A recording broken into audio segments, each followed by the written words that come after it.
Brasil está preparado para a competição ferrenha que existe entre os países pelo avanço científico e tecnológico? Em quais áreas nós estamos melhores? As pesquisas desenvolvidas nas universidades, por exemplo, impactam a economia brasileira? De que maneira?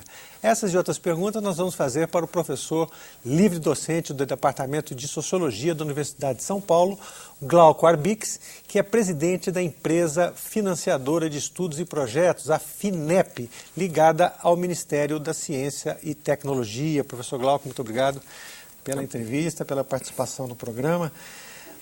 Gostaria que o senhor explicasse para o telespectador como é que funciona a FINEP. A FINEP é uma instituição financeira, ela faz empréstimos, geralmente empréstimos subsidiados pelo governo. Ela também executa uma série de transferências para universidades e centros de pesquisa. E tem uma terceira modalidade, que se chama subvenção econômica, em que nós fazemos esse tipo de transferência para as empresas. Transferência para quê? Que tipo de financiamento? Que tipo de projeto? São todos eles projetos voltados para tecnologia e inovação. A FINEP, de fato, é uma agência nacional de inovação, ligada ao Ministério da Ciência e Tecnologia, recebe recursos do Tesouro Nacional, e é a gestora, ela faz o gerenciamento do Fundo Nacional de Desenvolvimento Científico e Tecnológico, o FNDCT. Esses são recursos que vêm de várias áreas da economia, todos eles pingam um pouquinho a cada operação financeira que é executada, e esses recursos todos formam um bolo volumoso que a FINEP administra e implementa na forma de empréstimos às empresas e às universidades, sempre com foco em tecnologia e em inovação. Eu, na introdução, falei da questão da competição científica e tecnológica no mundo. Nós temos no Brasil áreas de ponta, por exemplo, biotecnologia, a questão da exploração do petróleo em águas profundas, e temos outras áreas que não estão tão avançadas assim. Eu pergunto para o senhor, no geral, como é que nós estamos? Qual o balanço que o senhor faria na área de ciência e tecnologia no Brasil? O Brasil viveu avanços muito fortes nos últimos 10, 15 anos. O Brasil é outro. A pesquisa brasileira, a gente normalmente se esquece, ela é recente. Se você voltar para 50, 60 anos atrás, havia pequenos núcleos somente em algumas regiões, em especial no sul, sudeste do Brasil, que desenvolviam algum tipo de geração de conhecimento novo. Eu não falo de mentes brilhantes, certo? Eu estou falando de instituições, de centros de pesquisa. Produção regular, né? Claro, mesmo o sistema universitário brasileiro é muito recente, né?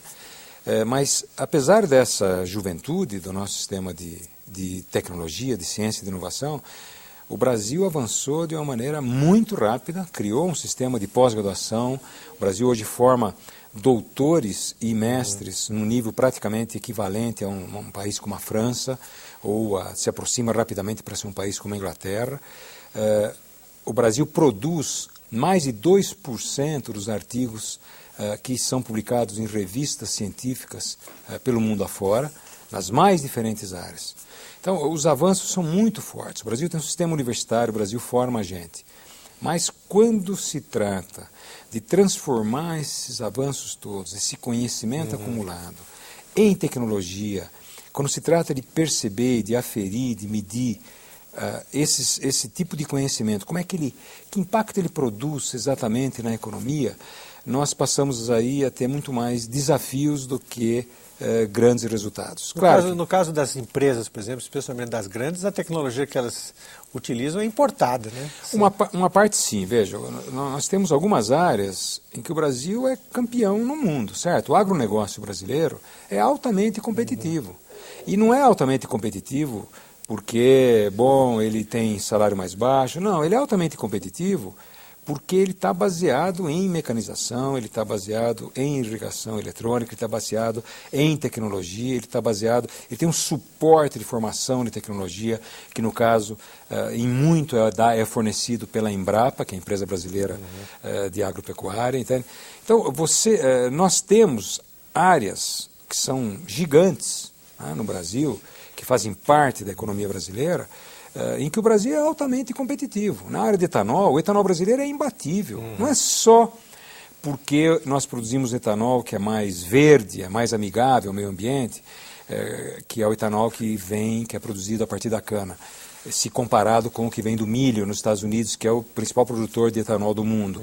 Mas é porque o etanol nosso, baseado em pesquisa, baseado naquilo que foi desenvolvido por universidades, centros de pesquisa públicos e centros de pesquisa privados, o Brasil alcançou um grau de qualidade e de competitividade que nos dá uma posição absolutamente ímpar no cenário internacional. Onde é que estão os nós, então? O senhor estava dizendo que quando se trata de transferência da pesquisa científica, especialmente nas universidades, para a economia, nós temos desafios. Quais são os desafios, professor? Os desafios são, nessas áreas, nós conseguimos casar o conhecimento da universidade com o conhecimento empresarial. Poderia pegar o exemplo da Petrobras. A Petrobras é o que é, em grande parte, graças aos milhares de contratos e convênios e centros de pesquisa que ela construiu com dezenas e dezenas de universidades no Brasil, que alimentaram a Petrobras, que geraram tecnologia. Então, esses são os exemplos que nós temos de êxito. Mas há outros exemplos em que nós não temos tanto êxito. Você pegar a área de microeletrônica, você pegar a área de fármacos, medicamentos, certo? Você pegar mesmo a área de software, você não tem esse entroncamento, né? essa mescla, né, da atividade de geração de conhecimento nos centros acadêmicos, nos centros universitários, com o centro empresarial. Você tem sempre que lembrar que são animais institucionais diferentes. A universidade tem seu ritmo, né? Seus prazos, as suas necessidades, a curiosidade. Isso deve continuar, evidente, ela tem autonomia. E a empresa, ela tem outros objetivos. Então, colocá-los juntos não é uma tarefa simples no mundo e também aqui no Brasil. Apesar de a gente ter exemplos com êxito, como eu falei para você. Agora, quando nós conseguimos efetivar esse casamento, a FINEP é uma espécie de juiz da paz, a nossa pretensão é a gente facilitar exatamente esse casamento e promover uma série de apoios para que esse casamento seja duradouro, o que já é difícil nos dias de hoje, certo? Ter um casamento duradouro. Eu queria lembrar a você que quando a gente conseguir fazer isso, certamente o Brasil vai dar um salto espetacular. Porque a ciência brasileira é de primeira qualidade, é de alta qualidade, nós temos um volume de empresas cada vez mais competitivas, e esse casamento ele vai se dar, mesmo que não de uma maneira total, abrangente, mas ele vai se dar, e quando ele ocorre, ele é virtuoso. O senhor, quando explicou